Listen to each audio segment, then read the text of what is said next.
and give a big East Tennessee welcome to my friend, KC.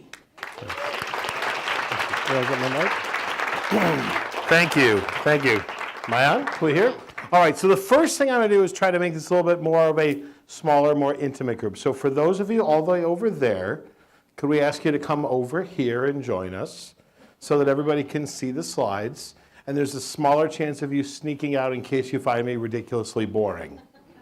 So will you appease me? She's looking at me like, nope, not going to happen. So let me tell you a little bit, expand a little bit on what Ron told you so far. For me, marketing is about two things: understanding the way people think and putting your muscle behind it, okay? It's really that simple. And if you think about a lot of things in life, life isn't complicated, people are complicated, okay? But if you break things down to the most simplistic things, and some of the things that we enjoy the most, they're really pretty simple, okay? A great scoop of ice cream with chocolate sauce on top is great. You don't have to mess with it. It's just great stuff, okay?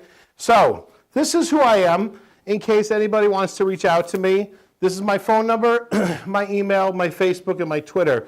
I enjoy helping people. I sincerely do.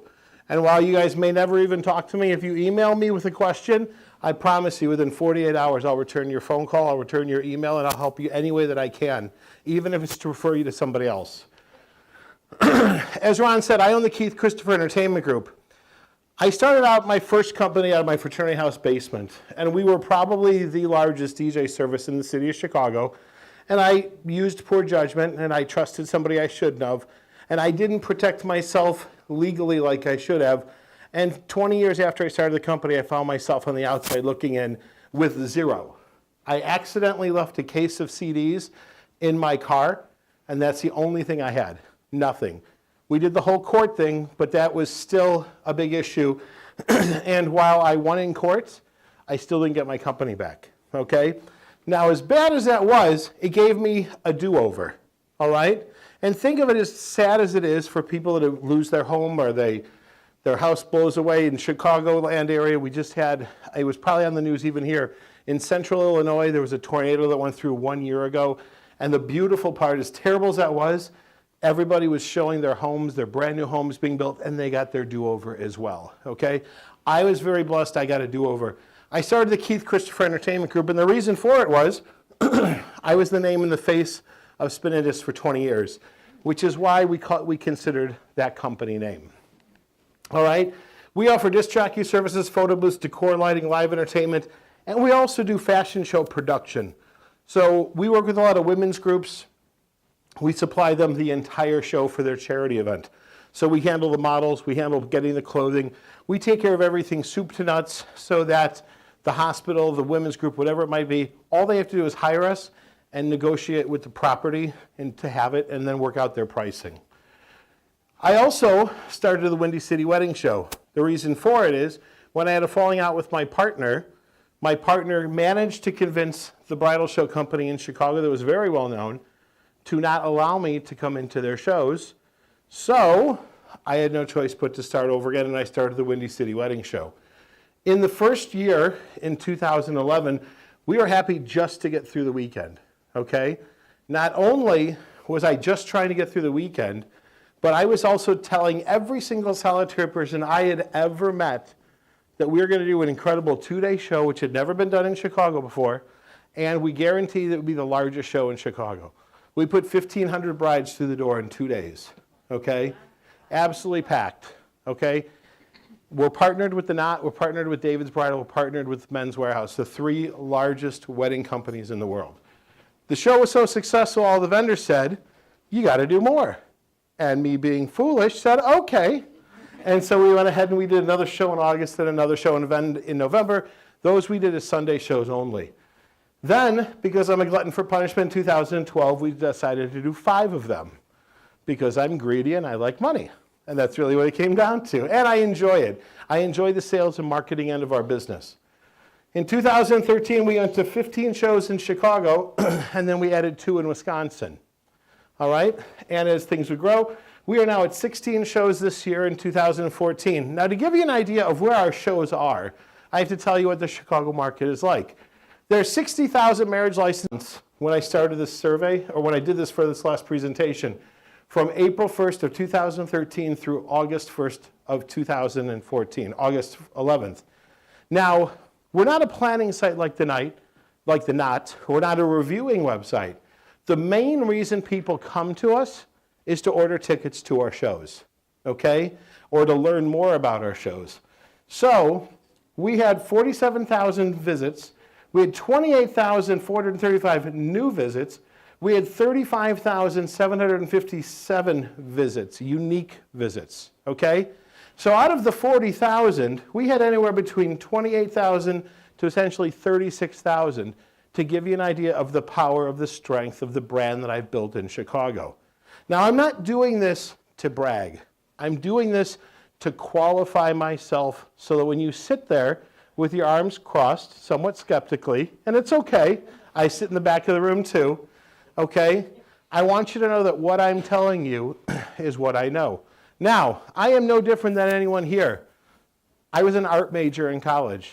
I was going to be an architect. I never studied statistics since high school or in college, nor econ, nor any kind of business course. I learned by doing. The way that my mind works is I can take apart a car engine, but I couldn't read the instruction manual on how to install the taillight, okay? It's just the way that I work. I'm a doer. I like to take things apart and understand how they work and then put them all back together, okay? So, 16 shows. I also own the Badger State Bridal Expo. The Badger State Bridal Expo first show was in 2013. We had over 700 brides come through. 3 shows in Milwaukee in 2014. Again, the average is 14 months. We had 19,255 visits, 13,360 unique new visits, 15,520 unique visits. We anticipated 3,000 brides through our shows in the 3 shows we did in Milwaukee. And we have over 3,990 fans on Facebook, and that was a little bit old. We actually are over 4,000 in Milwaukee. But our Facebook fan page reached 250,000 people, all right? Now, recently I've purchased Aberdeen's Flowers because I don't like having free time. And Aberdeen's Flowers was originally founded in 1958. This year we serviced 400 weddings. Next year I hope to do the same, but simply bring the price up. We are in the process of building a brand new wedding event center in the Chicagoland area that will house my various companies. As if that's not enough, I am in the process of buying Fred Fox Photography and Video so that we offer one-stop shopping. Fred Fox was founded in 1919 in Chicago, and at one point in time did $6.5 million in business, had 9 studios. They didn't change with the times. They're down to $500,000 in business, and they are $200,000 in debt. So they went from the highs all the way to the lows, where essentially I am helping them manage all of their debt in order to rebuild the brand, all right? This will all start as of January 1st. We'll have all of the companies wrapped up and all together.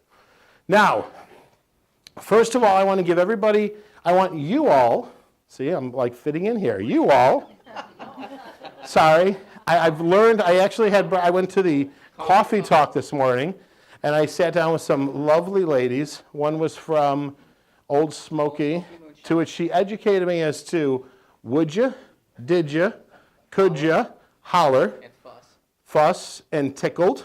And then the phrase that pays today from another moonshine company was, come on in and we'll hook you up like a tow truck. So I'm learning your language very quickly. But my point being is, I want you all to give yourselves a round of applause because I'm putting you in the top 5% in your industry. So go ahead and clap. And let me explain. Statistics show that only 5% of the American public will take any voluntary continued education courses. Okay? Professions like law and accounting and nursing and even beauty required as part of their licenses. However, primarily, anything that's not required, most people are done when they're done. So for those of you that continue educating yourself, whether you go to night school, whether you take Anthony Robbins courses, whether you just read. Some of the most successful people in the world are also the ones that read the most and are continuously educating themselves over and over and over again. But only 5% of Americans will take any type of voluntary continued courses. That being the case, I put you all in the top 5%. Now, let's talk about the sad part of business. 80% of businesses fail within the first 18 months of even being in business. All right? Here are the top 5 reasons. Number 1, they're not in touch with their customers' needs. They believe that they are, but they're really not. Okay? The question being that you have to ask yourself is, how much do you actually know about your customer's vision? And it doesn't matter if you're in the wedding business, and I know we're talking weddings, but it doesn't matter what it is. We just talked about whitewater rafting, okay? And she told me about how she had a bride who wanted to go whitewater rafting and get married on the river, going down with GoPro showing the whole thing. Okay, she was honest enough with her client to tell her that based on the time of year and such, her company was not capable of doing it, but she referred it over to the right person, and that bride got her vision, okay? But most people don't, and what ends up happening is why they fail is she could have booked that piece of business and then just simply said, well, you know, Mother Nature is Mother Nature, and you know, there's nothing you can do, okay? So I commend her for doing the right thing, even if it means not getting the business, okay? Number 2 is there's no differentiation in the product or service from its competitors. Now, there are about 100,000 funnel cake shops in this town. I've come to know that. And ice cream and candy and t-shirt shops galore. I love the fact that you guys have it's a dinosaur and an alligator and a shark that you have to walk through the head of. Now, at least they're trying to differentiate themselves. Apparently, they don't know that there are bears in this area that you could walk through a bear's head. But, you know, they're trying to differentiate themselves. But the question being is, if there's nothing different from your catering company to his catering company, how is a bride supposed to know the difference? Okay, and in today's world of online marketing, where we all do most of our research, the question is, how does your marketing help you stand out and be different? I loved your comment. I even wrote it down on the back of my card that, what did you say, your dream is our challenge, or your imagination. I think that's great. I loved it. I went out there, got your card, and wrote it on the back of your card because I thought it was an awesome term. Every business has to have what I call a USP, a unique selling proposition, okay? If you don't have that, you blend in, okay? Starbucks has one. They've created themselves to be a brand, all right? Years and years ago, nobody would have ever believed you'd pay $8 for a cup of coffee or whatever it might be. Today, it's the standard. It's people know it. You don't even go. You don't even ask for a cola anymore or a soda pop. You ask for a Coke, okay? You don't ask for a tissue, you ask for a Kleenex. And it's all part of branding. Number 3, failure to communicate value propositions in clear, concise, and compelling fashions. And really what happens is a lot of people never convey their value. You may believe that you are more valuable to the customer than somebody else, but they fail to show it. They fail to propose it. They fail to show the client what that is, okay? Leadership breakdown at the top has nothing to do with sales and marketing, but it is one of the reasons businesses fail. And then, of course, the inability to nail a profitable business model. All right, it's really easy to sell stuff cheap, okay? And when we see open weekends or we see off days, you know, or we're in a slow period, of course, we just want the business. But the question is it costing us money? That flower shop that I told you that I just bought, Aberdeen's, they did $500,000 in business last year. For the last 5 years, they've done 400 weddings. They've never been profitable 1 year. Not once. I was there for 6 hours the first day meeting with their staff before we chose to even buy it. And I knew within 6 hours what the reason was. And the problem was their salespeople were poorly trained, given poor materials to work with, okay, could not convey value of any type of significance. So the only way they could sell was to sell cheap. And unfortunately, the owner did not know where his profit margin was. And so he was working for 5 years for nothing, okay? And that was it. Now, people will forget what you said, they'll forget what you did, but they will never forget how they made you feel. How true is that? There's never been a more true saying ever. Okay? When you connect with a client, even when you make a mistake and they know the type of person you are, they are much more forgiving of that mistake because they know that you care. Okay? They'll be more patient with you. All right? It's all about caring. All right? How many times have you gotten good service, but you know the waiter or waitress is looking right past you? You are just a check to them, and that's all there is to it. Okay? So, marketing should say the same thing. Does your marketing say these types of things? Does it make you feel a certain way? Hallmark used to be the king of it, and I think Budweiser's terrific at it as well. They evoke an emotion, okay? This time of year, I love seeing all of the retro commercials for Christmas, you know, and one of them is for Folgers Coffee, I think, when the kid comes home from college all of a sudden at 5 o'clock in the morning, because that's what college kids do, and they sneak into the house, apparently sober, and the first thing they do is they greet their little brother, and they go, hey, I'm not totally exhausted from being out all night, but I'll make coffee. But okay, it sends the whole Christmas message, okay? And mom wakes up and the house smells like coffee and Christmas is saved, okay? But it evokes a certain emotion, all right? Now, how many of you ever heard of the urban legend of Mr. and Mrs. Leland Stanford? How many of you are familiar with Stanford University? Have you ever heard this urban legend? This is quintessential of making people feel a certain way. The story goes that Mr. and Mrs. Leland Stanford's son attended Harvard University out of Boston. Tragically, he died while attending school there. While he was there, it was one of the happiest times of his entire life.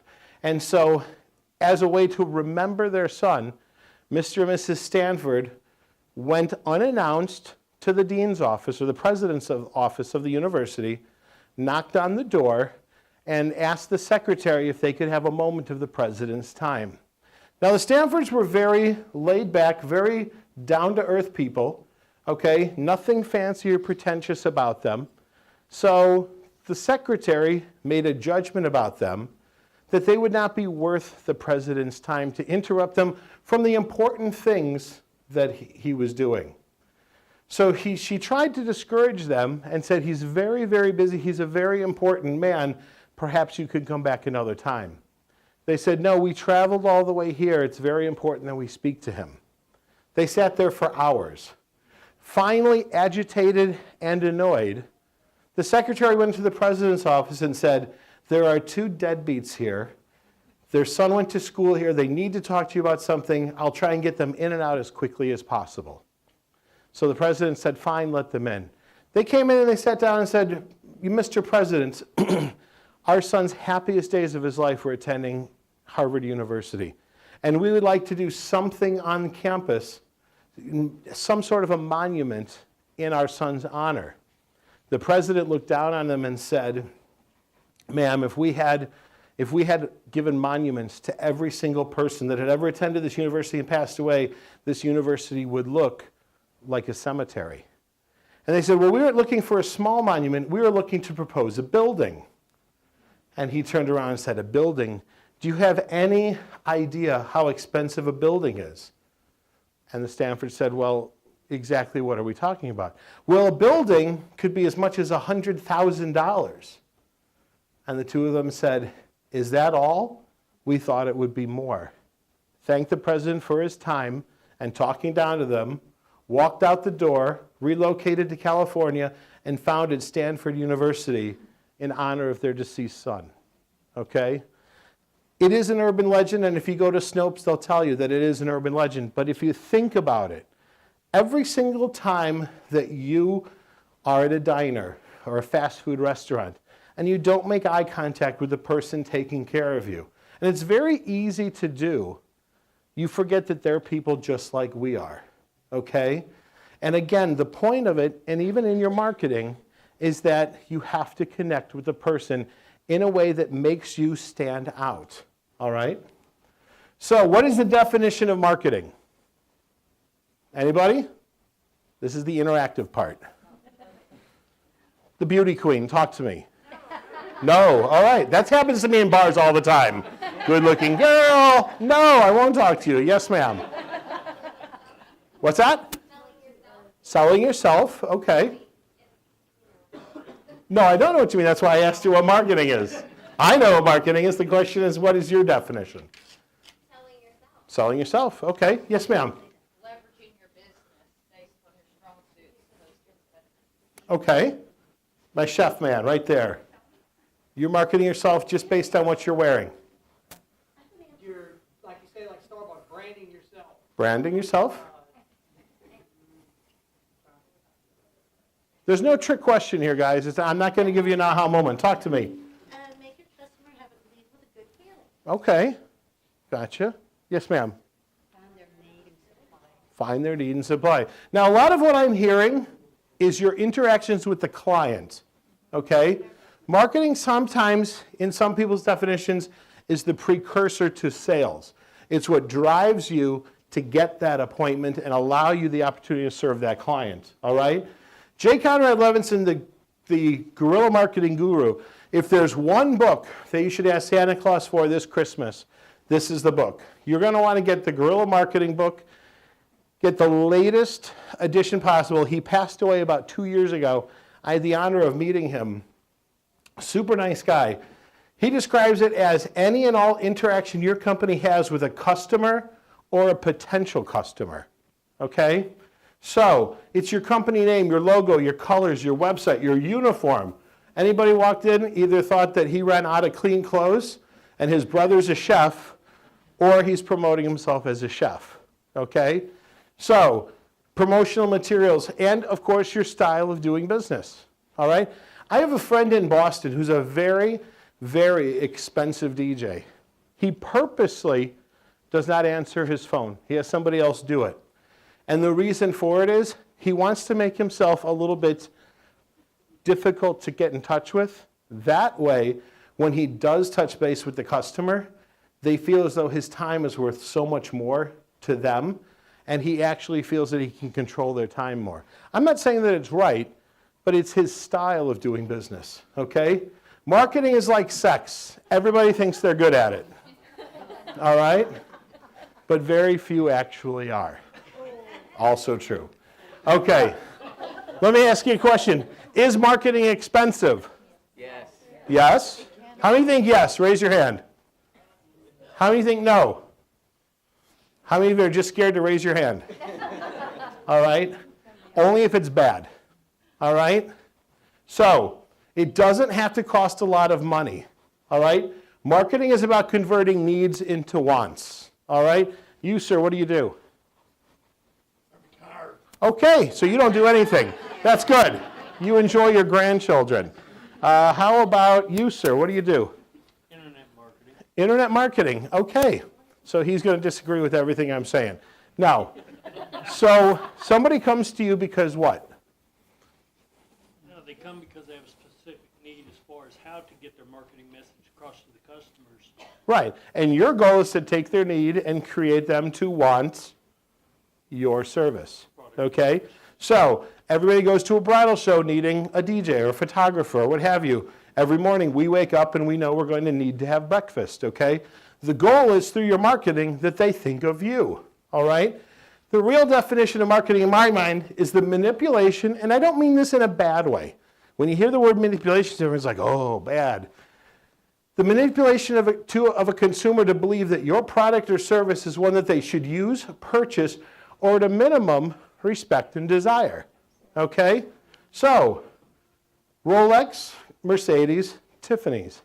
Okay? Rolex is on my bucket list. That's the next thing I will buy myself.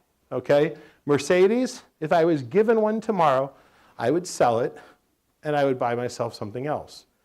Tiffany, my girlfriend's not asking for one, so I'm okay right now. Okay? But these brands are all well respected, yes? They're desired, yes? Yep. Even if you don't buy them, you still have that desire and that respect for them in some instances, correct? Okay. So let's talk about marketing history. All right, we'll go through quickly. In 1450, Gutenberg's metal movable type led to the mass production of flyers and brochures. Okay, so that's our first. In the 1730s, we had the emergence of magazines for the first time. In 1836, the first paid advertising in a newspaper happened in France. In 1839, posters on private property were banned in London. So, just from the flyers, too many flyers, 20 years later, they were banned already. All right? In 1867, the earliest recorded billboard rental happened. In the 1880s, we had our first examples of trademarks as branding, one of which was Coca-Cola. In the 1920s, we had the golden age of radio, and radio advertising exploded. Lucky Strike was one of the biggest brands in the world in the 1920s. July 1st, 1941, the first recorded use of television advertising for the Bulova Watch Company was they paid $9, okay, to be placement on a New York station before a baseball game for the Brooklyn Dodgers and the Philadelphia Phillies. 1941. 1950s, we had the systemization of telemarketing, which means that dinners were interrupted forever from that point forward. All right? The 1980s, we had development of database marketing, so everybody could then organize all of the telemarketers and the postcards and everything going on. 1984 was the introduction of guerrilla marketing. 1995 through 2000, the dot-com bubble redefined marketing as we know it. 1998, Google was founded. Then social media exploded. MySpace in 2003, Facebook 2004, YouTube 2005, Twitter 2006, Pinterest 2010, Instagram 2010, and Google Plus in 2011. And all of a sudden, everybody got confused as to what they're supposed to do. Because all of a sudden, you had to be good at all of it. It used to be that you'd go to a bridal show every January, you'd pass out flyers, your phone would ring like crazy, and you didn't have to do anything, right? Yeah. Okay? Well, life got complicated. So does the best company always get the job or the contract? No. Okay? Does the best company even get considered? No. Okay, why? It's my belief because most people don't understand the science of marketing. All right? Marketing can be overwhelming, and it really is. Just even before, they were talking about Ron and Ellen are doing blogging, and they're doing their social media, and somebody else is the membership director, and somebody else is, and this is for a nonprofit. So the question being is, when you're an awesome videographer and you're best suited for talking to clients, shooting and editing, when are you going to have time to do everything else, right? Okay? It's a matter of time management and prioritizing what you do. But marketing is around you 24 hours a day, 7 days a week, 365 days a year. Statistics show that you are marketed to 1,000 times a day. What's the main drive that we used to go into? Right, Parkway. If you drive through the Parkway right here, you see 10 million logoed buildings, billboards with everything, okay? It's around you all the time. Here's Times Square, okay? NASCAR, everywhere. Okay, I attended a sponsorship seminar once, and to let you know how much advertisers understand NASCAR's audience, they actually showed this, and it was really interesting. There was a guy with a baseball cap on with a logo on it. And what you didn't see at first was he had an earpiece in. And they were interviewing the NASCAR winner, okay, and he kept shifting this way. Okay, he was just a guy in the background, and then he shifted this way, and he shifted this way.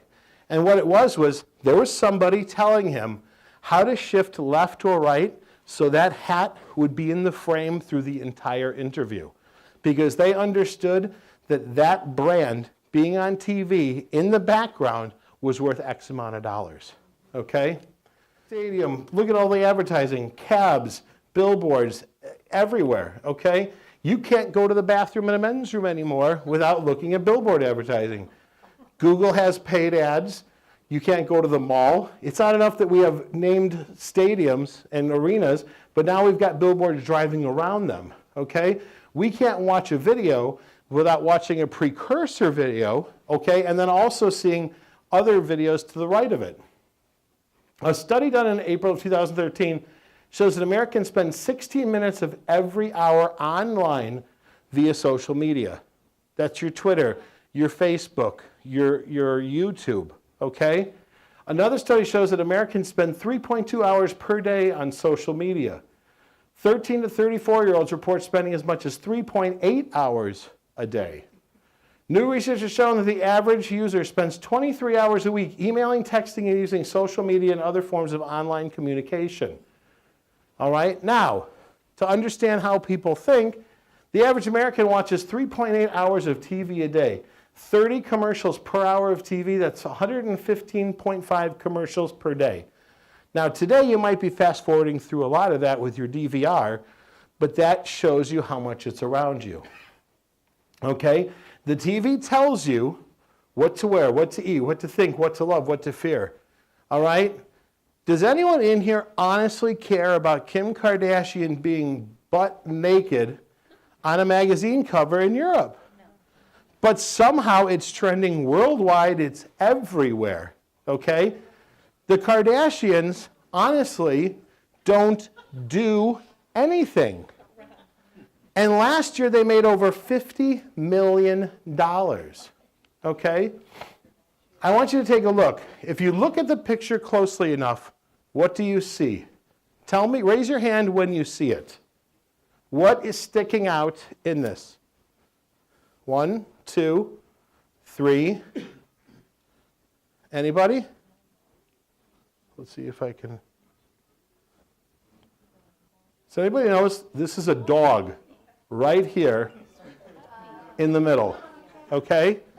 And the point being is we are so used to looking at stuff and not seeing the forest for the trees. I told you there was something there. You guys were looking at it right in front of you and couldn't see it, okay? So why do we make the decisions that we make in life? There are 2 reasons and 2 reasons only. Because you what? No. Emotion, kind of? The TV tells us to. No. Money and emotion. What? Money. Money and emotion? It's 2 things. It's pain versus pleasure and pleasure versus pain. Okay? Show me money. There you go. Okay? So, there are how many wedding professionals in this area? Far more than the 105 that RSVP'd for tonight? So, the pain of it is this. There are more people that feel that giving up their time and whatever association dues and whatever your monthly cost is of being here, they find more pain in that than they find pleasure. They don't feel that it's worth their time to be here. You guys do, however. Okay? That's a perfect example. Every time I speak, wherever I speak, I have this slide up there because the fact of the matter is there's over 100,000 DJs in the greater United States. There's never more than about 2,000 at any of the national DJ conventions that I speak at, which means that 98% of our industry doesn't even attend national conferences. And I don't think it's any different than the photographers going to WPPI or videographers with Weva or CaterSource or any of the associations that your companies may belong to, okay? The reason that you are successful or striving for the success you are is because you are willing to put in the time and the energy that others won't. It doesn't necessarily mean that you're better. Your ego may tell you that you're better, okay? Ron may or may not be better than the DJ over there, okay? And he may not be better than you. But it's a matter of who is going to work harder getting their message across, okay? I like eating ice cream more than vegetables, okay? I enjoy TV and movies more than the health club. I have a friend named Marcello that literally the phrase that, a minute on the lips, a lifetime, like this guy's 40 years old, takes off his shirt, looks like Matthew McConaughey, has totally ripped 8-pack, and for him, having anything but that is a terror. And it doesn't mean that he's any happier than I am, or he's any more successful, okay? The fact of the matter is, every decision we make is pain versus pleasure, okay? So, the common mistakes that we make in sales and in marketing, we sell the way that we buy, okay? So if you hate being pressured, you automatically say, I will never pressure you. That doesn't necessarily mean that it's right or that it's wrong. It's just that the mistakes that we fall into. We assume that everybody thinks the way that we do, and so that's only logical, okay? Just because you do things a certain way doesn't mean that your customer is going to look at it the same way. We think others will think the way that we do, okay? That's not the case either. We see that in politics every single day. You vote for one candidate, then when he doesn't get elected or she doesn't get elected, you scratch your head and you go, who in the world would elect this person? And vice versa, okay? We surround ourselves with like-minded people, all right? Which isn't the case. If everyone says, oh, Ron, that shirt looks terrific on you, purple is your color, okay? You need to have one person that go, Ron, Barney the dinosaur is not working for you, okay? Now, I'm just using that as an example, and I know Ron, so I can tease him a little bit. But the fact of the matter is, you need someone who's going to tell you the truth when your mom says, oh, this was delicious, or oh, this was that. You need someone to be the objective person, okay? We are the best. Doesn't matter. Nobody cares. Let the customer find out, and best yet, if I say to this bride that's getting married here, go to Ron, Ron's the best DJ I've ever known in that area, that holds so much more weight than Ron saying, I'm the best because I won this award, and I won that award, and I'm blah. It's different, okay? The biggest thing I see in ads all the time is Chicago's best, Gatlin's best, this one's best, that one's best. And the fact of the matter is, very rarely is it actually important to add into it, okay? Unless you can definitively tell why you are, there's no point in it. Certain advertising doesn't work in my market, okay? I don't buy that for a minute, okay? Most of the time when I listen to people tell me like, oh, I tried that, but it doesn't work, okay? There's no way I've had people turn around and tell me, internet doesn't work in my market. Oh, of course not. Nobody's on the internet. Al Gore wasted all of his time apparently creating it, all right? And your marketing tools aren't your sales tools. That's the other thing. A lot of marketers want to turn their marketing piece into a Chinese food menu. It's a takeout menu. Here it is. Here's every video package I offered. You want the 6-hour, the 8-hour, the 10-hour? Here it is. Where's the contract? A marketing tool is designed to get people through your door. Your sales tools are designed to help you close that sale, okay? So be creative and be clear. Don't be overly creative, okay, to the point of confusion. In the photography world, I see this all the time because people use words like access or investment or other things, artistry and like, you know, these. Listen, if it's not clear, you're going to confuse people. And when people get confused, they don't necessarily want to find the theory of life on your website. They're going to click back and then they're going to go to somebody else. Here's a very good example of the importance of clarity. Septic tanks pumped, swimming pools filled, not the same truck. Okay? Also, be honest, all right? It's okay not having an answer.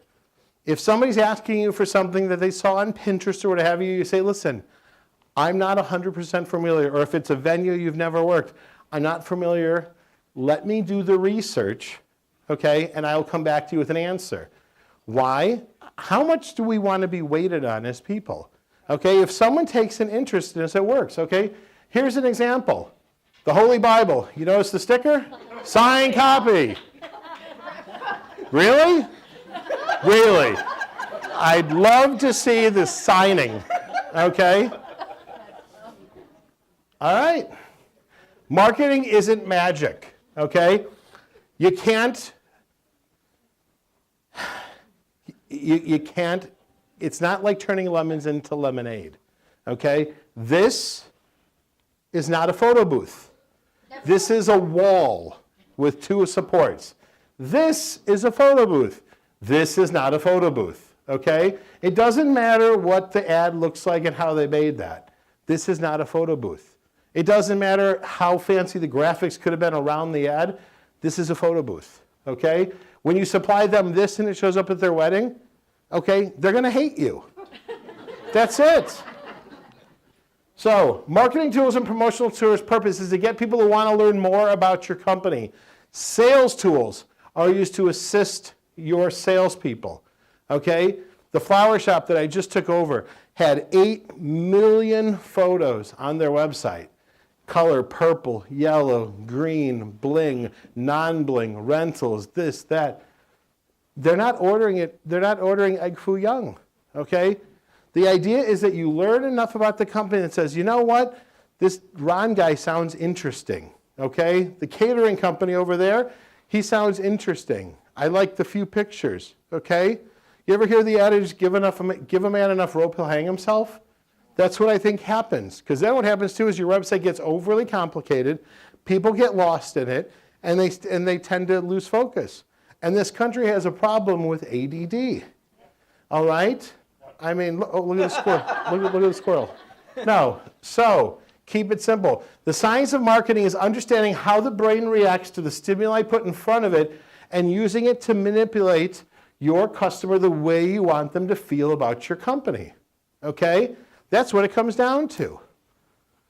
I mean, why do we have pictures of packed dance floors as DJs? Because we want them to show that if you hire us, the dance floor is going to be packed. Okay?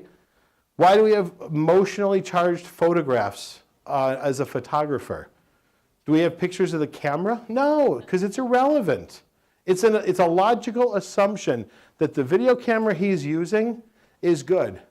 Does it matter if he's shooting it on an 8mm that my grandpa had? No, because if he delivers a beautiful product for the client, that's all that matters. Okay? So, here we go. Work with me here. Think of a number between 2 and 9. Everybody ready? Yeah. This is going to take a minute, so don't get frustrated. Now multiply your number by 9. Are you out already? Do you need to use your calculator? Okay. We're going to get now add the 2 digits together. Okay? Now subtract 5. Now match your number to the corresponding letter of the alphabet. Still with me? Okay, good. Think of a small country in Europe that starts with this letter. We good? Elvis is looking totally confused. It's okay, man. Think of an animal that begins with the last letter of your company's name. Of your country's name. What did I say? Company, a country's name. Okay? Think of an animal that begins with the last letter of your country's name. All right, now think of a color that begins with the last letter of your animal's name. Everybody got it? Remember, there are no orange kangaroos in Denmark. How many of you guys got it? Raise your hand. Okay.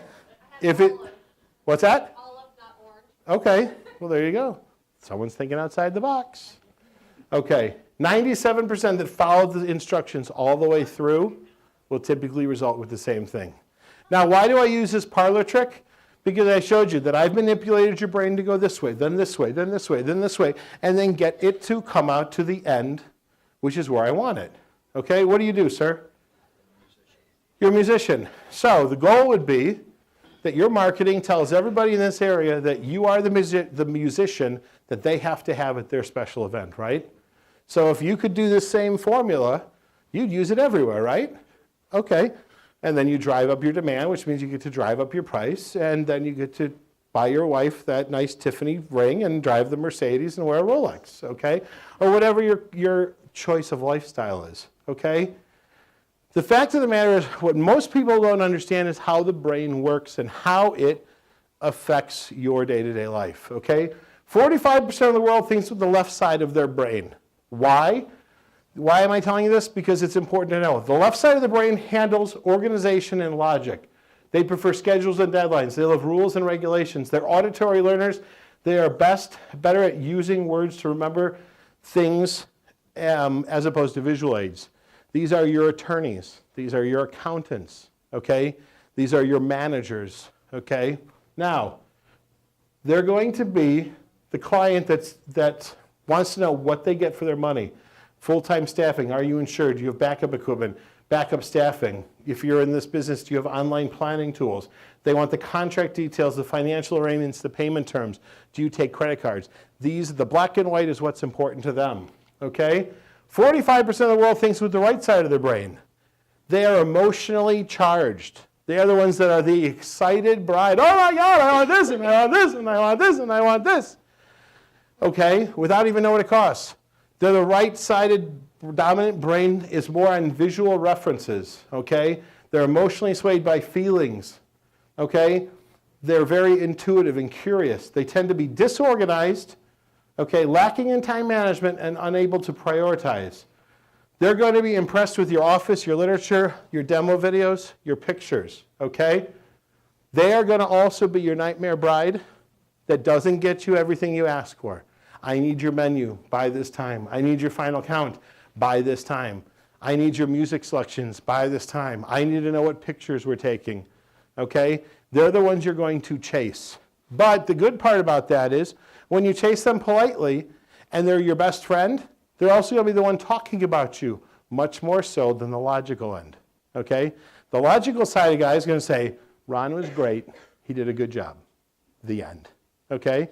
The other side is going to go, oh my God, he was great, and he wore this purple shirt. I wouldn't have worn the purple shirt, but I thought he looked good in the purple shirt, and so it was fine. Okay? Only 10% of the world thinks with a balanced brain.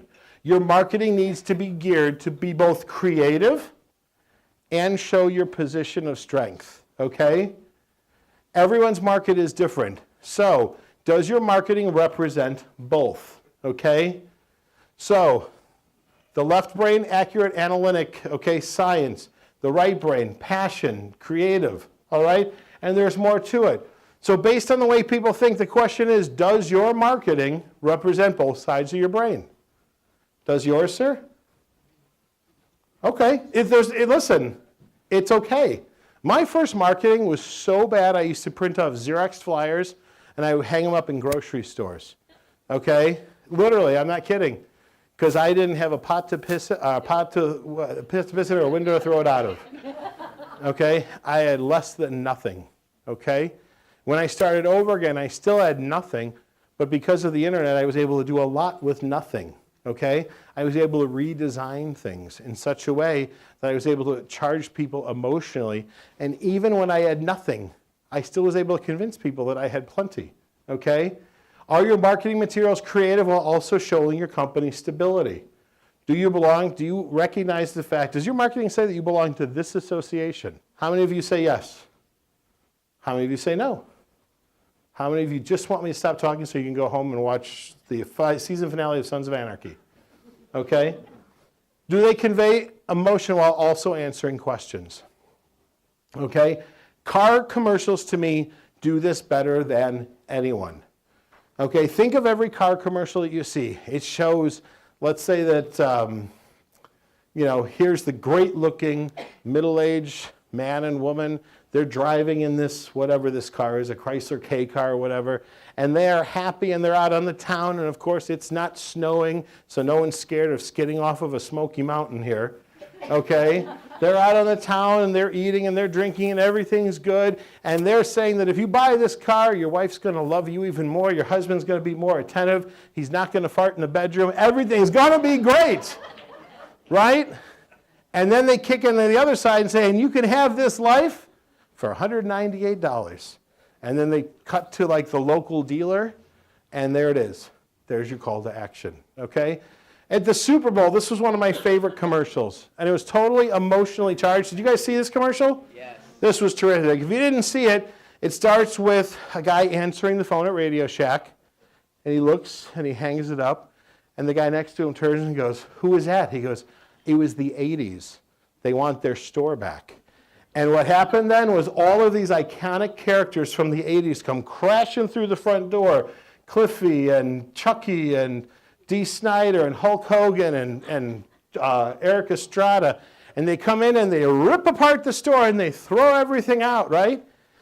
And it got me so excited to see the next store that I personally made it a point, because I needed, batteries or whatever. I just wanted to see what the difference was, okay? And so I went and saw the new design, okay? And it's a lot more, if you haven't been in one, it's a lot more cell phone orientated and a lot more product oriented, and they have a lot fewer remote control cars, and apparently people don't need capacitors and fuses like they used to, but That's where it is. And to me, it was brilliant to essentially get the message across that we've completely changed our stores, okay? So, marketing is a conversation, and that's what a lot of people don't understand, okay? It's designed to start a conversation. If you hand somebody something that has everything you want to know about me on it right now, why would you ever call me, okay? You already know everything, so you're going to form your opinion about me based on what you read here. But if I give you just enough, okay, like sampling wine, okay, or going to Costco Sundays, and they give you that little sample, just enough for you to like it, okay, and then you buy the whole bag. That's the idea behind it, okay? Now, in the wedding industry, everybody follows everybody, all right? This venue did a really nice ad, so that venue goes, oh man, this next ad, we got to make it look more like theirs. And this photographer, oh, that's a great black and white photo. I think for the next one, I'm going to do that. Okay? In the DJ world, it happens all the time, and because I speak at DJ conventions, I will see one person speak, and he'll put an example of his ad that he did for the Knot magazine or his local publication, and then like 6 months later, I'll see 10 guys that I know that attended that copied his ad. Okay? Now, what you don't know is if that guy's making any money. It could be the blind leading the blind, so why follow it? The overwhelming common denominator of weddings is what? Who are we selling to? Right. More specifically, grooms kind of not a lot, but brides, yes. Parents, okay. But mostly we're talking brides, at least for part of it. And brides traditionally are what gender? Right. So, if you take a look at the 100 most powerful brands by Forbes magazines, 9 companies specifically cater to women. Their combined brand value equals $99.1 billion. So while my man in the back with the etchings may have some cool business cards, and I might be in a similar business, me copying him versus copying one of these guys, who do you think is going to yield me more return on my investment? If you're looking for colors, if you're looking for the next trend and where things are going, these are your top brands.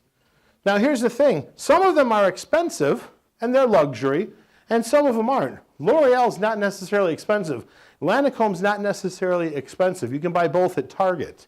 Okay? Chanel's not necessarily expensive. Coach, Gucci, Prada, yes. But it doesn't mean that you can't be inspired by their color palette, by what they're saying and how they're displaying their handbags.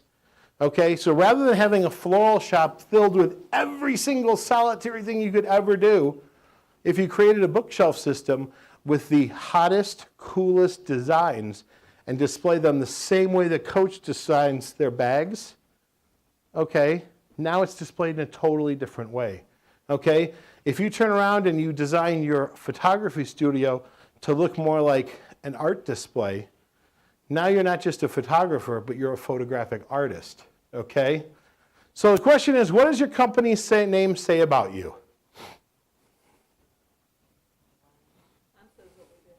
Okay, what's the name of your company? Rafting in the Smokies. That's exactly what it is. Now, but hang on, because I'm going to call her out now. What else do you do? Zip lining.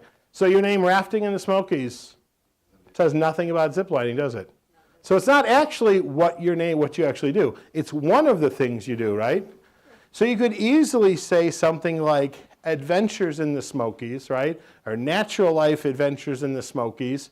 And then underneath it, zip lining, rafting, I don't know, whatever else you guys do. Okay, and the reason I bring this up, and I'm glad that she volunteered her time, was this. Does your company name reflect the company that you are as well as the company you are interested in being in the future? Their company obviously started doing rafting. And then they realized that on their property they had the ability to also do zip lining. So they added it. But because their company name has been so established for so long, they would never consider changing it. I mean, that would just be crazy. Everybody around here knows that they're Smoky Mountain Rafting, okay? But here I am, a tourist that's in here for 2 days, and I want to go zip lining. I don't necessarily know that I would go to Smoky Mountain Rafting, okay? So, How many of you ever had a nice, refreshing Brad's drink? Nobody? I can tell you right now, I'd be willing to bet 100% of you have had a nice, refreshing Brad's drink. Okay? Brad's drink was the original name for Pepsi. Everybody have a Pepsi? Yep. Okay. Pepsi was originally introduced as Brad's drink by a pharmacist named Caleb Bradham. Okay? It was made in his drugstore, and if you know, in the 1890s, the food quality is not what it is today, and air conditioning didn't exist. So people went to the drugstore for two reasons. One, to get an antacid to settle their stomach, okay, from shooting squirrels or whatever they ate, or eating possum or what have you. And number two, it was designed to be a cool, refreshing drink, and people would go there for that reason, okay? Now, he changed the fountain drink, and he combined the enzyme pepsin and cola nuts, and thus the name Pepsi Cola was created, okay? So, here's somebody that did okay for himself. He put his ego aside and realized that what was best for him was that. So, I'm not telling you what to do, and you're not the owner of the company anyway, right? So you're going to say, I met this big bald guy who said we should change our name. I'm sure the owner's going to go, yeah, great. Okay, sure. Call me when he's thin enough to zip line. All right, so, it's all right. It's okay, he's going to send his purple friend, it's fine.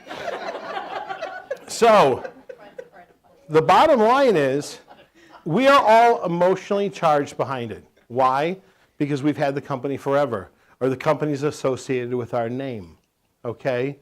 You know, or there's a reason. And it's like, have you ever created a video montage for your family, set it to music, and you gave it out as Christmas presents or what have you, and you looked at it and you cried and you cried and you cried and you cried. Has everyone done that? Okay.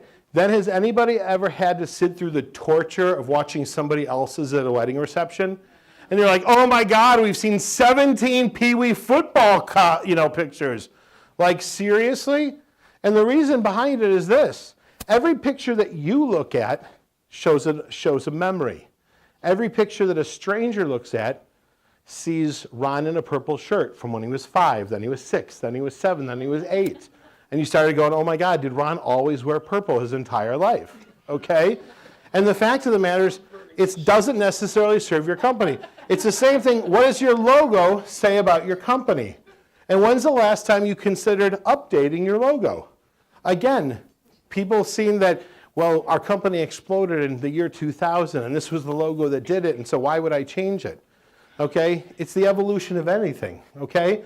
Look at Pepsi's. It started here, and it went there, okay? And now the great part, too, is with a company that big, you see this, and you see this now as being retro, and you see it all over the place now, okay?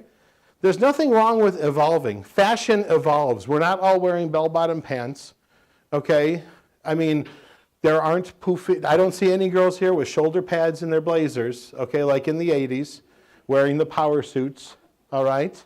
So the fact of the matter is it just, fashion changes, colors change, color palettes change, all right?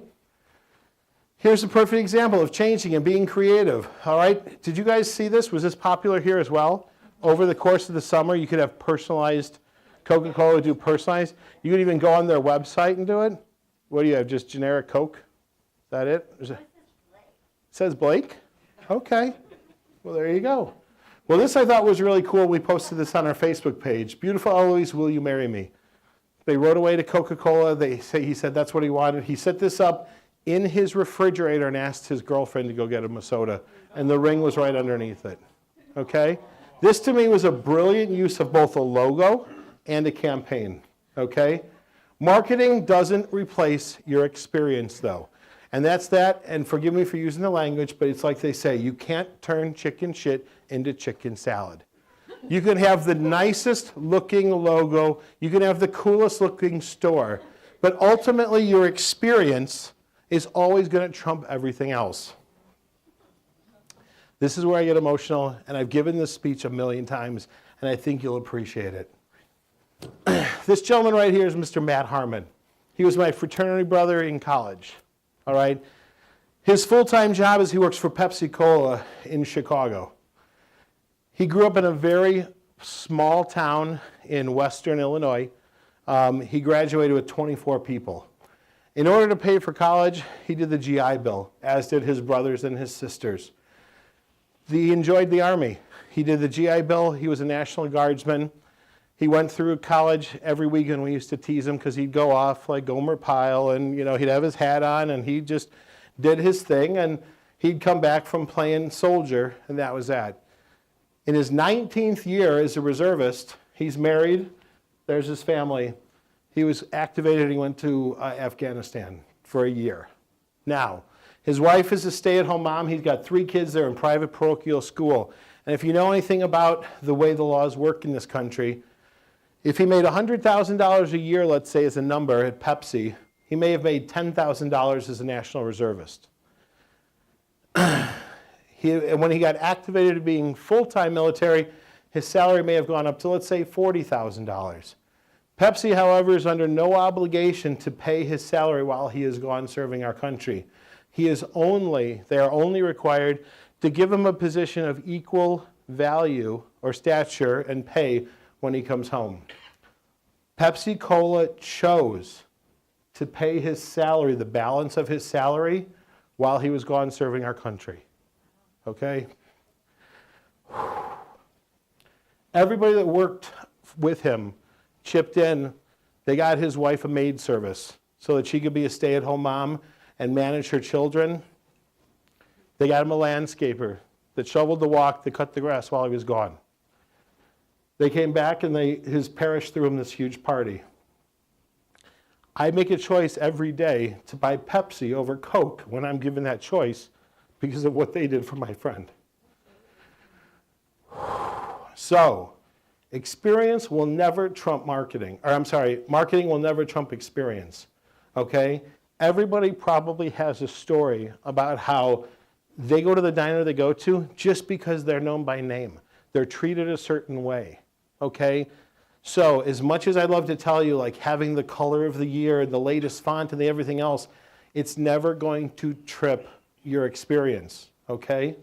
And I think that it's important that and this is why it's so important that on your blogs and on your Facebook, that you truly show, and it's not bragging, okay?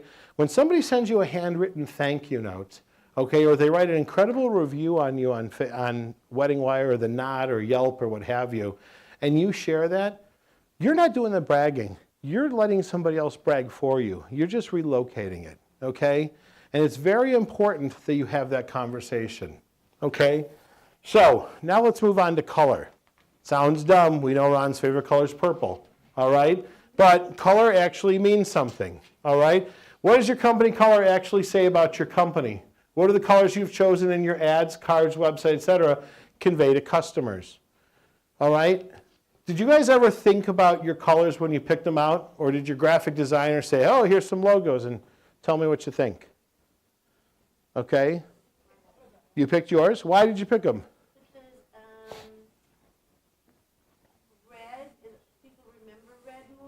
Do they? Yes. Do they remember it more? Well, they like if they see it. Are you saying that because you're a redhead? No, and because I own a hair salon, Okay. and color's all about that. Hair's all about color? Yeah, Okay. I don't have that problem. I know. Okay. It is. For me, it's like cutting the lawn. It's just quick and gone, and that's that. Okay? What about anybody else? Nothing? Okay. Here we go. There's a psychology behind color, all right? And if you look at even the rainbow, all right, red is the longest, violet is the shortest, okay? We don't even know, we see red before we see anything else. You guys may have all walked into this room, you'll have seen her shirt, her hair, before anything else. You don't even know it. Your mind is automatically tripped that way because in the colors of the rainbow, okay, which is Roy G. Biv, red, orange, yellow, green, indigo, violet, blue, whatever it is, okay? The longest color in the rainbow is red. Violet is the shortest, okay? So, if you take a look at well-known brands and what they mean, red is bold and exciting, okay? If you look at blue, it represents trust, okay? if you look at friendly, if you look at optimism, okay, if you look at all of these different things and what it says, so I got a question for you. The color blue represents strength, trust, and dependability. So what type of business would make sense having blue in their logo? Concrete company. Concrete? Okay. Gotcha. What'd you say? A bank. Okay. It's not by accident that Chase has picked that color blue. Okay. If you want to convey reliability and dependability, okay, and it sounds really dumb, and you're going to go back and look and be like, okay, my business card, I don't know anything about marketing. Okay. The fact of the matter is, that's the best part of me speaking this time of year is, you have a month and a half to change before what I call bridal Christmas happens. Tweak your marketing, change your marketing, do whatever you want to, or go, this guy has no idea and I just wasted my evening here. But the fact of the matter is, I can only tell you the way the brain reacts to things, all right? Red is an emotionally intense color. Like I said, you see it before you see anything else. As a result of that, there are more red sports cars sold than any other color, okay? Those are the facts, all right? You think about it, you see that red Corvette coming down the street, you notice it. It might be going as fast as somebody else, but it sticks out, okay? Guys, you are not attracted to Beyonce. You are attracted to the red lingerie. I promise you. Ladies, you are not attracted to this gentleman. You are attracted to the outfit he's wearing, okay? So, now we're going to quickly go through the difference between a marketing plan and a marketing calendar. A marketing plan is like saying, I want, okay? It's kind of like saying, I want to have steak and potatoes for dinner. Your marketing plan is making the list, saying, I'm going to go to the grocery store, then I'm going to do this, I'm going to do this, okay? So, what is the purpose of your business, okay? Do you have a marketing plan for, well, I've given this a lot, for 2015 now, okay? Whether it's financial, whether it's the number of parties you do, whether it's whatever it is, okay? You know the difference between a goal and a dream? Anybody? Action. That's exactly right. Okay? We all start a diet on Monday as we're eating our cake on Sunday. Okay? The difference is having the guts to put it down and say, no, it starts now. Okay? So, a marketing calendar or plan is exactly that. And it starts by going to the internet and printing off a blank calendar and looking and saying, okay, I have to blog at least once a week. What am I going to blog about? Well, it's really easy. How many of you are in the music industry? Raise your hand. Okay? So, right away, next month, musically, what's all over the radio? What's in every store known to man? Christmas music. So you can write a blog just about Christmas music. And a totally useless piece of trivia, White Christmas is the #1 selling single of all time, and it will be forever, because every single year, people go out and buy a new Christmas CD that has Bing Crosby's White Christmas on it. Every single year, okay? So, you can work around the holidays. You can work around the seasons. There's so many different things. For those of you that are caterers, you can talk about foods for the times of year. You can talk about all kinds of stuff. And so if you look at a calendar and you start to think logically, what can I talk about? All of a sudden, those 52 weeks become 30 weeks, become 20 weeks, become 10 weeks, okay? How many of you guys intend to go out and knock on doors at banquet halls and hotels and venues and say, I'd like to talk to you about my company, or do the pop-in and bring them a little goodie bag? How many of you try to do that? Okay, how many of you actually commit to a day and a time each week and you go, Tuesday is my day to do that? One person, okay? 2 people, all right? And what I'm telling you is what we all have face us every day. Life gets in the way. We have our personal life. We get sick, okay? We have a cold. We have personal tragedy. We have anything, okay? I have the most unused gym membership in history, okay? I'm too lazy to go there for a smoothie. I mean, it's really that bad. And I'm like the #1 health club in the city of Chicago. But the fact of the matter is, if you do it, you commit to it. For me, again, pain versus pleasure, I love my businesses. I love making them grow. I love fixing them, okay? Like I said, I am so engrossed right now in building our new wedding center that's all that I can think about more than anything else. So, okay, a marketing plan defines what you want to accomplish. It addresses your financial goals. It addresses how you plan on accomplishing those goals, okay? A marketing calendar is the recipe used to execute the marketing plan. That's the difference, okay? I'm telling you, tonight, when you go home and you watch TV, get on the internet and print yourself off a blank calendar. You'll find it. Just do the one thing. Just print off a calendar, and while you're watching the news tonight or doing whatever, go ahead and say, each month I'm going to visit 3 banquet halls. I'm going to connect with 3 new people I don't know. I'm going to take 3 people that I do know that I haven't talked to in a while to lunch. Okay? I'm going to make it a point just to shoot somebody an email. Okay? Just be proactive. Okay? All right. You should be looking at your weekly and your monthly sales goals. All right? It's like a scale. All right? If you never get on the scale, you never know if you're losing weight or you're gaining weight until you either are swimming in your pants or they don't fit at all. Okay?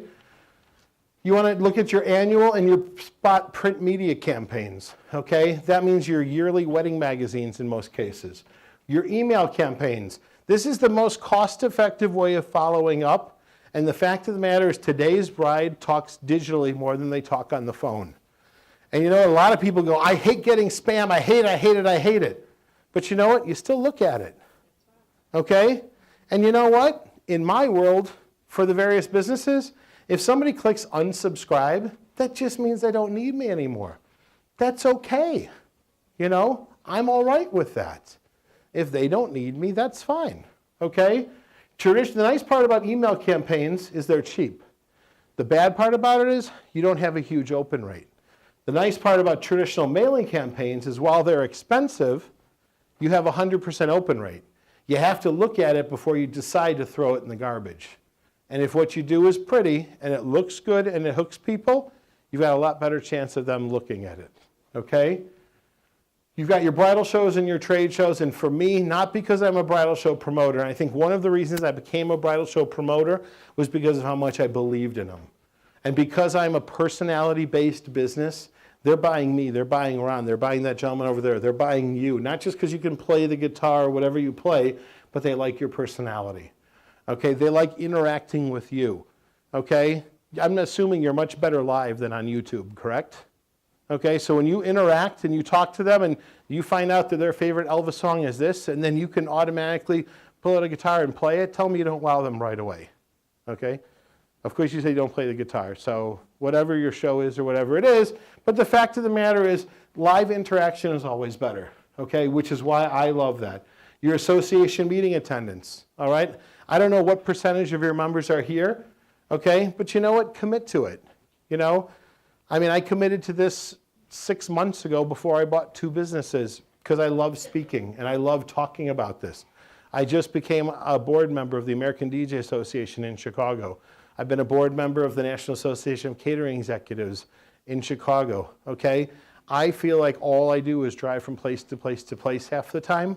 And so I'm so thrilled to spend a whole day at my desk, but it doesn't mean that I'm not out on the street hustling, okay?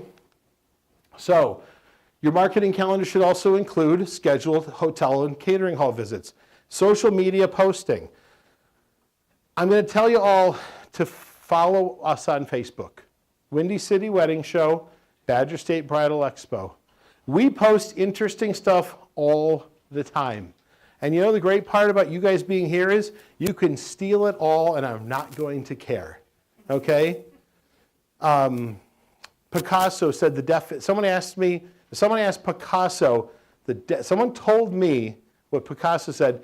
He defined originality, Picasso defined originality as the one best able to hide their sources.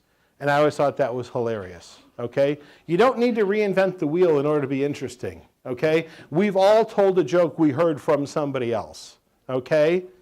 A guy walks into a bar is not one person thought of that, okay?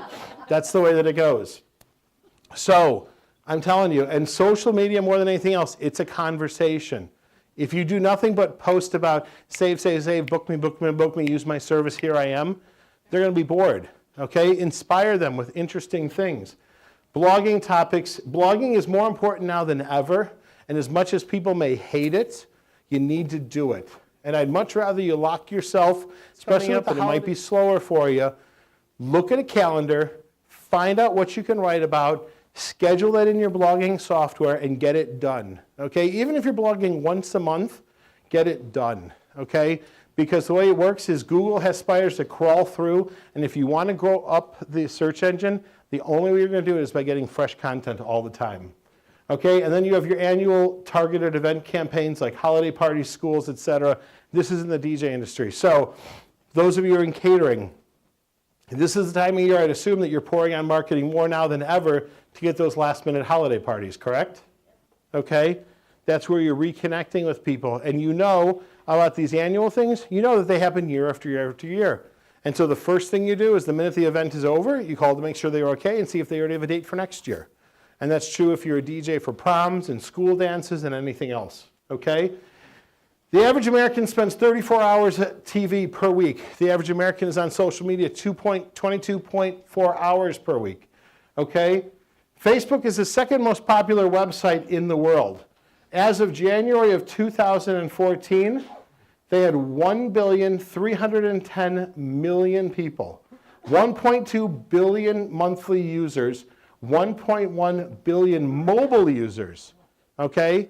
And if you guys don't have a resizable website right now, look at this again, 1.1 billion mobile users. People don't use their desktop or the laptop like they used to. They use their phone, they use the new iPad 6 mini, okay? There are 50 million Facebook pages, and the number one reason to unlike a page is because the page isn't interesting, okay?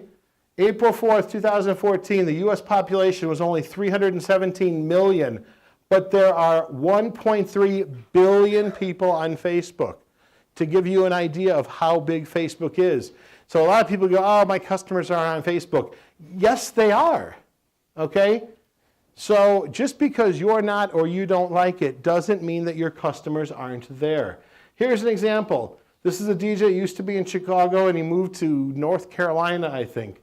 Simplicity Entertainment, I don't know if you can read this or not, but it says, now that things are settling down and we're getting situated in our new offices, it's time to start getting connected on the, whatever it was. Here's the funny part about it. He posted this post. I'm trying to think. That was the last post that he did, and I have to find out where the date is. The date of this post, or the date that I looked at this was August 13th, 2014, and I think it's because it's blurred out, but the date of this comment was 14 months before I saw it. So he's saying, we're going to get excited about being on Facebook, and they did nothing for 14 months. And the last post that he had said, we're going to get excited about Facebook, all right? If I'm a customer and I'm looking at that and I go, he hasn't been to his Facebook page in 14 months, and the last thing he said is that he's going to, why in the world would I hire him to do my wedding? Okay? So 35% of Facebook fans like a page so they can participate in contests. 42% like a page because of a coupon or a discount. 33% want to receive invitations to events related to their fan page. Okay? These are the facts. All right? The reason I tell you these facts is so that you know how to formulate what to do on your Facebook page. Photos make up 43% of the most shared content on Facebook. So 43% are that, and photos make up 93% of the most engaging posts on Facebook. What should you be posting? Pictures. Okay, chef, if you post your secret recipe, where's Chef Tony? Is he still here or did he leave? He split. Okay. Chef Tony talked about his cake, his cake, his cake, his cake. So using Chef Tony as an example, if he posted the secret recipe versus a picture of the cake, what do you think is going to get more action? The picture. Okay? So here's an example. Here's an example of one of the posts that we did on Windy City Wedding Show. This has nothing to do with our bridal show company. It's a simple meme. Be someone who be with someone who can make you laugh when you don't even feel like smiling. Okay, we are simply a Chicago-based bridal show company. 7,278,000 people saw this. 115,000 people liked it. 15,678 people shared it, and we had 6,300 comments. We only have 19 or 20,000 people following us. Yet this got passed around so much to the point where 7 million people saw it. This one, 15 million people. Okay? This one, have you guys ever heard of this? It's called the Fight Box. Has anyone ever heard of this? Here's what it is. Okay. What happens is you take a bottle of wine and 2 glasses, and the bride and groom write a love note to each other. And the idea is that they agree upon a date and time to which they're going to open it. Okay, 5 years, 10 years on their anniversary, whatever it is. But in the event that they have a fight where they simply can't seem to get past things, they agree to open this box up and they read the love letters they wrote to each other on their wedding day, okay, in an effort to remind themselves why they got married and who they fell in love with, okay? 21 million people saw this. Watch the amount of people selling these now on Etsy and on Pinterest. There's 1 million people that have gone into the business, okay? How many are open the first week? What's that? How many are open the first week? You know what? That's the exciting part. Oh, I thought you meant the post, sorry. But yeah, I understand. I just ruined your joke, I apologize. We can talk about Ron's shirt some more, it's fine, okay? So here's Twitter, 1 billion plus users. Now here's what's interesting. 255 million users, 500 million tweets, 78% are on mobile devices, 44% of users have never even sent a tweet. How many of you are guilty that you set up a Twitter account because somebody at some seminar somewhere said you should be on Twitter? So you set it up, okay? 391 million Twitter accounts have no followers, okay? 46% of the people on Twitter tweet once a day. Pinterest is where everybody in the wedding industry now goes to have realistic or totally unrealistic ideas for their wedding day. Okay? The sad but true part about Pinterest is it is no longer about what the wedding day is. It seems to be more about what it looks like and what it appears to be, which now that I'm in the floral business, I'm very excited. Okay? Now, 70 million users, 40 million monthly users. Here's the great part though, 80% are female. Brides are typically, so there you go, okay? And if you have a visual type of medium, okay, you're a photographer, you're a chef, you're a florist, you have, oh, he snuck out. I was going to just promote his etchables. It's a great place to have them. Okay, oh, he moved over there. You can sleep easier over there without getting caught, it's fine, okay? 80% of people never set goals, all right? 20% that set goals, 70% of them fail. The number one business goals for most companies is to gross $1 million in sales. Less than 5% will ever do it though, okay? The most common mistakes made in business is that you set your goal and you work forward, okay? You need to set your goal and then work backward. Everybody wants to do a dollar amount. And they go, wouldn't it be great if we did $1 million? Yeah, let's shoot for $1 million. Let's get 50 new customers. But then they never put the recipe together to actually do it. So it just becomes hot air talked about amongst friends or family or even to yourself, okay? If you want to set a goal, set a goal. For me, if I want to lose 100 pounds, that means that tomorrow I'm eating fresh fruit and I'm going to go for a long walk up and down the mountains and come on back to my hotel, and that's how I'm going to start, okay? And then the next day I'm going to do it again, and do it again, and do it again, okay? And each day I break down, and that's the way that it goes, okay? But most people go, wouldn't it be great if I lost 100 pounds, or wouldn't it be great if I do $1 million, okay? And they think, well, I'll do $100 this week, and 200 next week. That's not the way that it works, okay? So set realistic goals that you can meet from both a sales and fulfillment point of view. Because let's say, for the sake of argument, you do all of this marketing. I told you the company that I bought did $500,000, did 400 weddings, made no money. So what was the point? Okay? All he did was work really hard for no reason. You need to monitor your sales on a daily, weekly, and monthly and yearly. So all of a sudden, 6 months later, you're going, what happened to our sales? I don't know what happened. If you check it on a weekly basis, you can tell right away what isn't working, what do we need to change, okay? Determine which part of your marketing plan is most important, because we only have so much money, okay? Delegate who's going to be responsible for executing various parts of your marketing plan.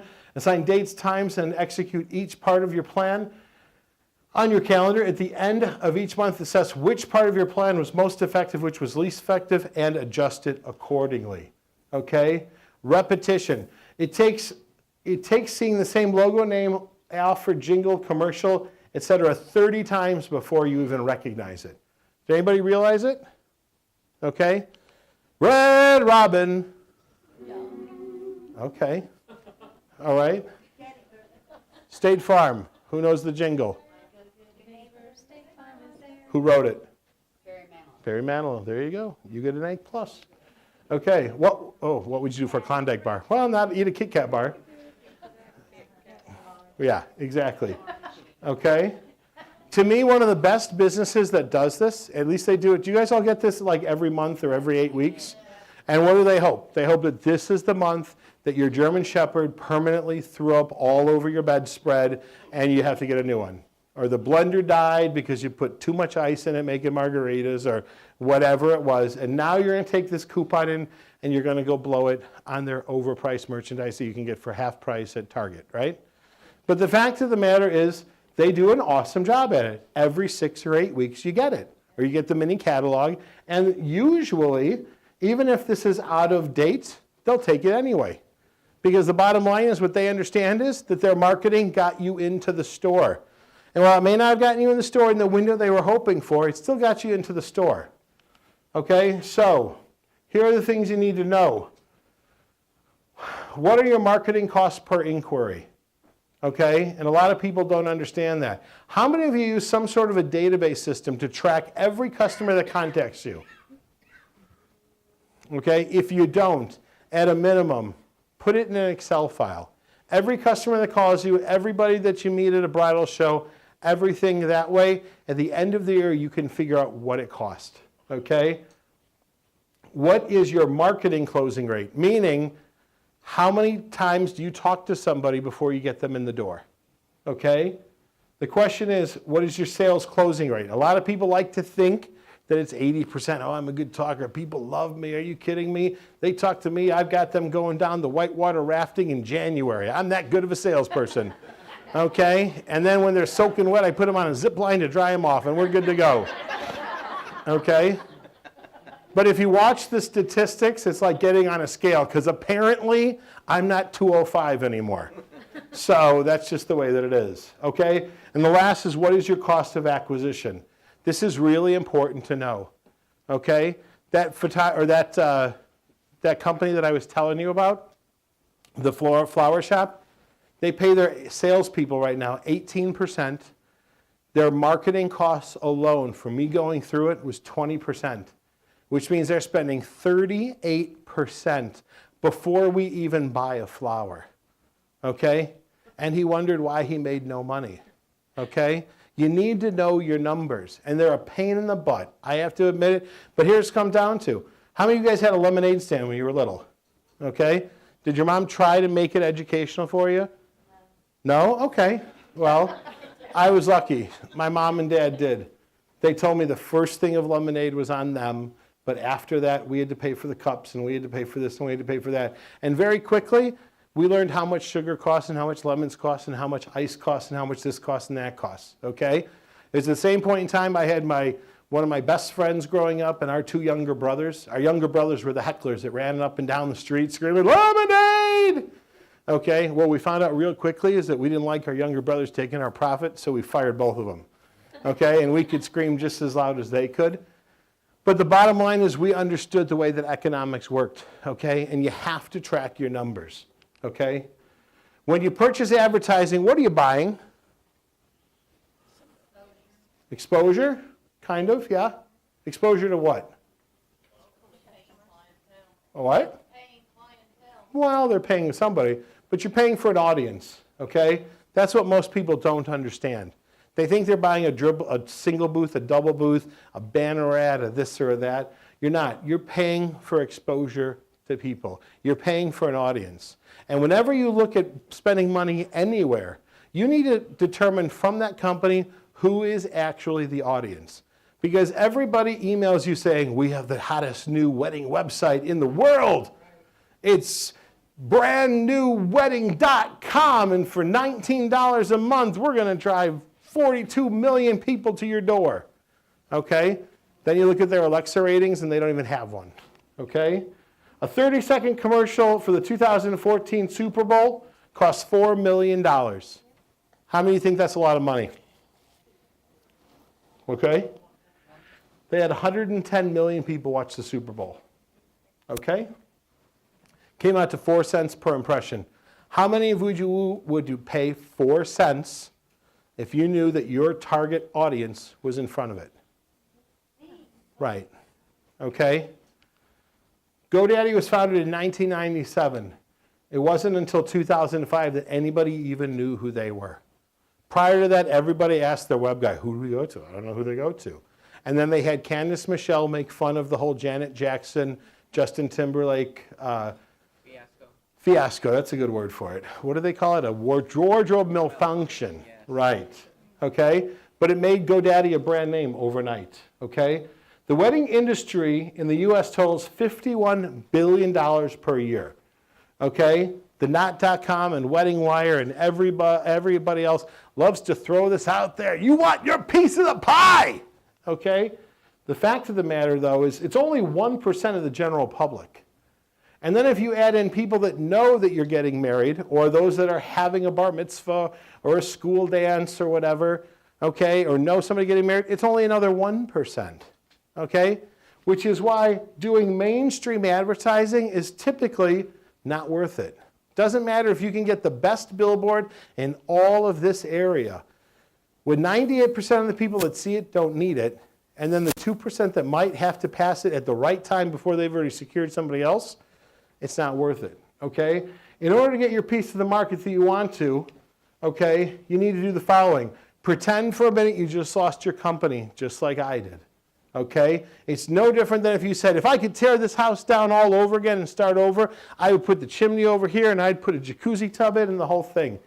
You have the ability to do that, but that pain versus pleasure, you say that, oh man, for me to do a full workup, it's going to cost me a fortune. And what happens if the new logo is not as good as our current one? What if our customers see it and they don't think it's us anymore, or what have you? Okay? What would you do differently with that knowledge? Re-examine your name, your logo, your colors, your materials, okay? All the areas that you're spending your money and the ways that you're tracking those, okay? Make the changes you need to make in order to propel your company to the goals that you want for yourself, okay? It sounds like a lot, and I've talked a ton because I have a lot going on, and I try to give people as much information, because some of it you'll go, I knew that, I didn't know that, oh, that's a good point, or I used to do this, oh yeah, I used to know that, but I try to give as much information as possible, okay? And that's it. Thank you. I appreciate it.